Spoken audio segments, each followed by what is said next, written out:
started like the opening scene of a summer blockbuster, sun setting over the Arizona desert, the stadium lights humming to life, casting long shadows across the diamond as anticipation crackled in the air.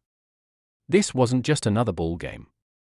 No, this was drama with stakes, tension with teeth, and on this particular Sunday evening, it was the Los Angeles Dodgers who stepped onto the field not just to play, but to perform. Tony Gonsolin, a man often flying under the radar, took the mound like a character stepping into the frame with quiet authority. No dramatic flair, no theatrics, just focus, just fire. Every pitch he threw sliced through the thick desert air like a sharpened blade, 5 scoreless innings that felt less like work and more like poetry in motion. Gonsolin wasn't overpowering, he was strategic, like a chess grandmaster moving with patience, precision, and a plan. He pitched with purpose, with calm in his eyes and confidence in his delivery, and by the time he exited the game, the script was already shifting in favor of the Dodgers.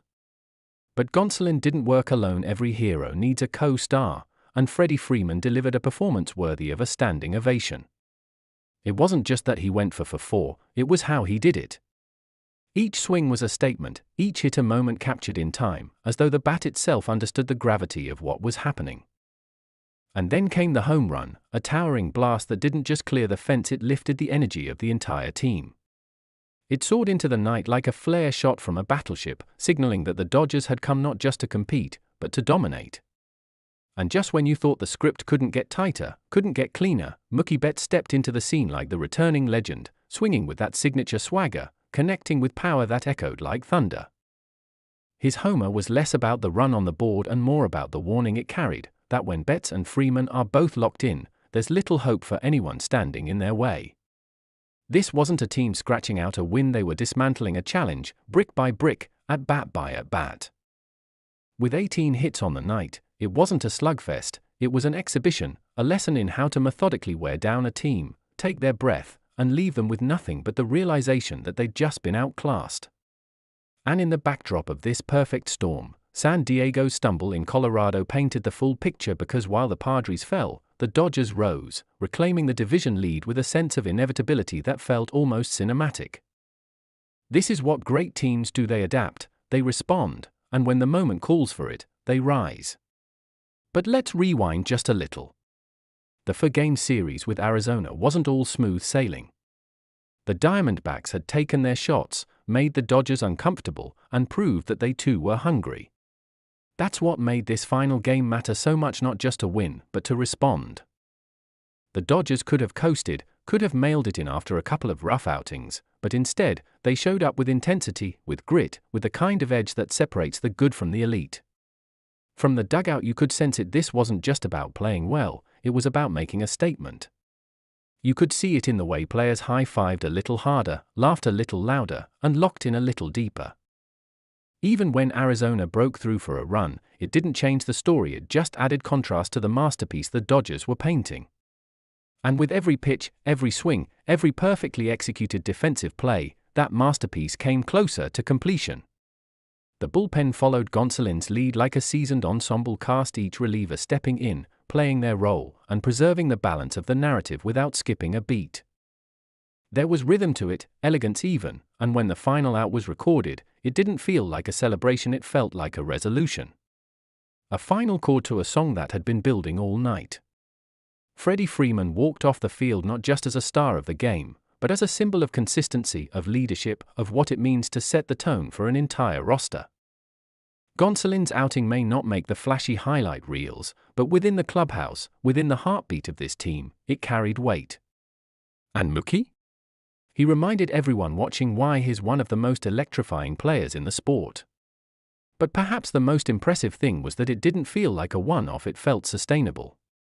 The Dodgers weren't running on adrenaline, they were operating on execution. Every batter had a plan. Every pitch had intent. Every inning had energy. And that's what makes this team so terrifying when they're at full throttle. They don't just beat you, they dismantle you with discipline. And now, as they fly back to Los Angeles with momentum in their pocket and first place once again beside their name, the rest of the league has to take notice.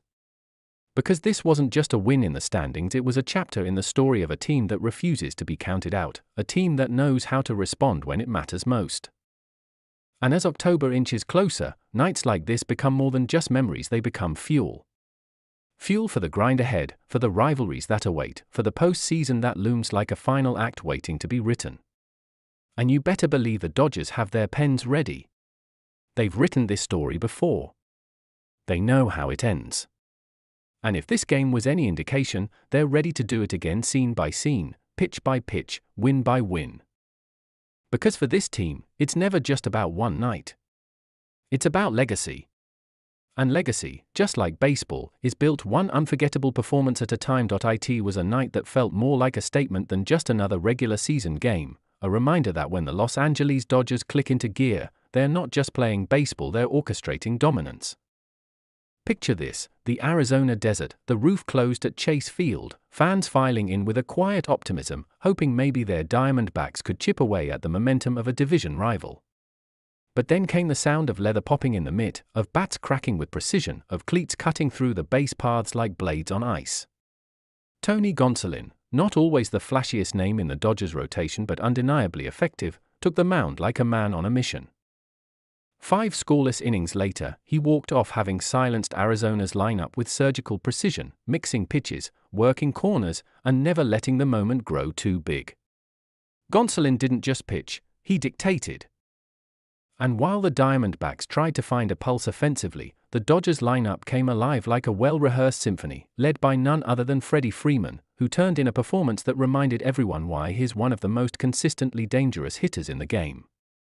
For 4, a home run that sailed deep into the Arizona night, line drives that barely had time to rise before they shot into the outfield. Freeman's bat was more than hot, it was untouchable. And as if that wasn't enough, Mookie Betts decided to throw his hat into the ring, launching a bomb of his own that sent Dodgers fans in the crowd into a frenzy. 18 hits in total, a relentless offensive assault that wasn't just about the long ball but about stringing together quality at bats, wearing down pitches, and showing what it looks like when talent meets focus. This was the kind of game that reminded you why the Dodgers have been a perennial powerhouse, why even when they lose a few games, they always seem to find their rhythm again. And rhythm is exactly what this was. It wasn't chaos or luck, it was calculated, it was clinical, it was baseball at its finest. And let's not overlook the timing. With San Diego stumbling in Colorado, the Dodgers' win didn't just pad the win column, it reclaimed the top spot in the National League West. One game might seem like a small margin, but in a division this competitive, every inch matters. And what made this victory even sweeter was the way it capped off a hard-fought game series. Arizona had punched back earlier, taking a couple of games and making things uncomfortable, but Los Angeles refused to leave town on a sour note. They came out with purpose, like a team that knew what was on the line. It wasn't just about beating Arizona, it was about resetting the tone, about reminding the rest of the league that the Dodgers are never down for long. You could see it in the dugout, players laughing, coaches locked in, a vibe that was equal parts business and brotherhood. Even when Arizona tried to scratch out a run, eventually getting on the board, it felt more like a consolation than a threat. The Dodgers had built a wall too high, a lead too wide, and a game plan too perfect to be derailed by a late-game rally. And Gonsolin? He set the table beautifully, handing it over to the bullpen with the kind of trust that only comes when everyone is pulling in the same direction. There were no wasted pitches, no unnecessary risks, just efficient, intelligent pitching that neutralized hitters and allowed the offense to shine. It's not always the flashiest outing that makes the biggest impact, and Gonsolin's 5 shutout innings were exactly what the Dodgers needed. Then there's Freeman. What do you even say about a guy who goes for 4 with a homer and looks like he could have kept hitting all night? His swing was balanced, his timing impeccable, and his ability to hit to all fields keeps pitchers honest in a way few others can. Every time he stepped in the box, you felt something was going to happen, and more often than not, it did. Combine that with Betts doing Betts things, and you have a duo that can carry a lineup on any given night. But this wasn't just a two-man show. From top to bottom, the Dodgers lineup was alive, putting pressure on Arizona from the first inning and never letting up. Singles turned into doubles, routine plays turned into close calls, and you could feel the Diamondbacks' defense wearing down under the weight of it all.